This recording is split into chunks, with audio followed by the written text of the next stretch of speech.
मंजीत, 2016-17 में जो स्कूल जलवाए गए थे, उस आतंकवादी बुरहान वानी के ऑपरेशन के बाद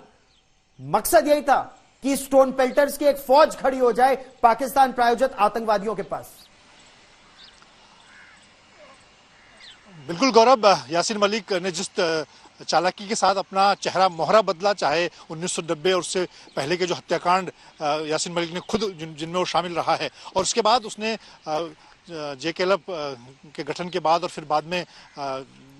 अलग अलग संगठनों से जुड़ने के बाद, खास से हुर्रियत के गठन के बाद जिस तरह से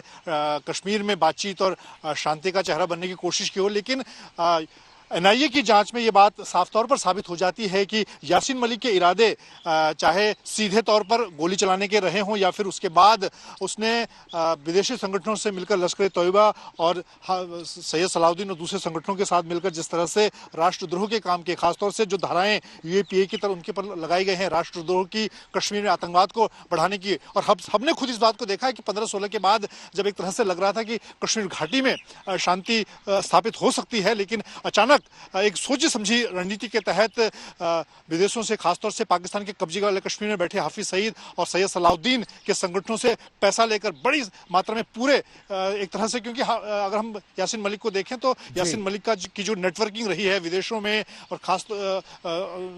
सामाजिक संगठनों के बीच में, उसका पूरा फायदा उठाते हुए उस पैसे को इकट्ठा किया और चुपचाप अपना एक चेहरा, राजनीतिक चेहरा दिखाते हुए पीछे आतंकवाद को पूरी तरह से सपोर्ट किया। और इसी बात को UAPA के तहत NIA ने साफ साबित किया है, और ये पहला बड़ा मामला। और एक तरह से मुझे लगता है कि तमाम हुर्रियत के जो बड़े और नेता हैं, जो आतंकी जिनका बैकग्राउंड रहा है, वो सब इस घटना के और आज के फैसले के बाद एक तरह से एक्सपोज हो जाएंगे। सही बात है, एक लंबा अंतराल जरूर बीता कि इन लोगों ने 1990 में आतंकवाद शुरू किया और 2022 में इनके खिलाफ कार्रवाई की बात चल रही है। और सुनील जी भट्ट, एक बहुत बड़ा अंतराल ऐसा बीता जब इन लोगों ने दावा किया कि ये लोग गांधीवादी हैं, हाथ में AK-47, निर्दोष लोगों की हत्या, हजारों लाखों कश्मीरी पंडितों को विस्थापित किया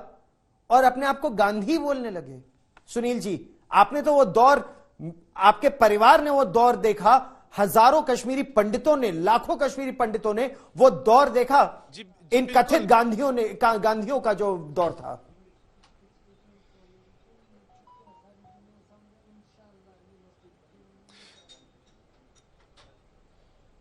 बिल्कुल गौरव, आप सही कह रहे हैं कि जिन लोगों को फांसी पर लटकाया जाना चाहिए था बहुत पहले, उन लोगों को जो है अगर हम देखा जाए तो रेड कारपेट पर उनका स्वागत किया जाता था। दिल्ली में अगर हम देखें, जो बड़े बड़े बुद्धिजीवियों के केंद्र है, India international centre, India habitat centre, वहां पर सेमिनार्स होते थे, वहां पर जो है गोष्ठियां होती थी, वहां पर इनको मुख्य अतिथि के रूप में बुलाया जाता था। और अपने आप को ये गांधी कहते थे यासीन मलिक, और शबीर शाह अपने आप को नेल्सन मंडेला कहते थे। आप विडंबना देखिए, जिन लोगों ने,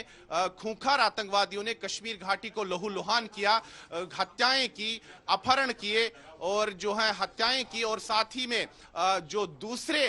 जो क्राइम्स हैं उनको अंजाम दिया, उन लोगों को अगर हम देखें तो एक पटल पर बिठाया गया, उनको गांधी का दर्जा दिया गया। और स्वयं भी अपने आप को गांधी कहते थे, और कई बुद्धिजीवी वर्ग भी ऐसा था जो इनको गांधी की जो है इनको टाइटल दिया गया था। लेकिन अब आखिरकार कानून अपना काम कर रहा है। हालांकि ये जो मामला है ये 2017 का एक आतंकी फंडिंग का मामला है, लेकिन फिर भी जो पीड़ित परिवार हैं, चाहे कश्मीरी पंडित समुदाय के हों या जो वायुसेना के जो अधिकारी हों, उनके जो पीड़ित परिवार है, वो यही आशा कर रहे हैं कि आज यासीन मलिक को कड़ी से कड़ी सजा मिलेगी। ये चाहते हैं कि मौत की सजा उन्हें मिले, और साथ ही में इनको एक उम्मीद की किरण भी अब नजर आ रही है, क्योंकि जिस प्रकार से जम्मू की टाडा अदालत में वायुसेना के अधिकारियों का जो हत्या का मामला है, वो अभी उस पर भी जो सुनवाई चल रही है, साथ ही में रुबिया सईद का जो अपहरण का मामला है उसमें भी सुनवाई चल रही है। उनको लग रहा है कि अब उस ट्रायल में भी जो है तेजी आएगी और जल्द से जल्द उन मामलों में भी जो है न्याय होगा, उन मामलों में भी जो है यासीन मलिक को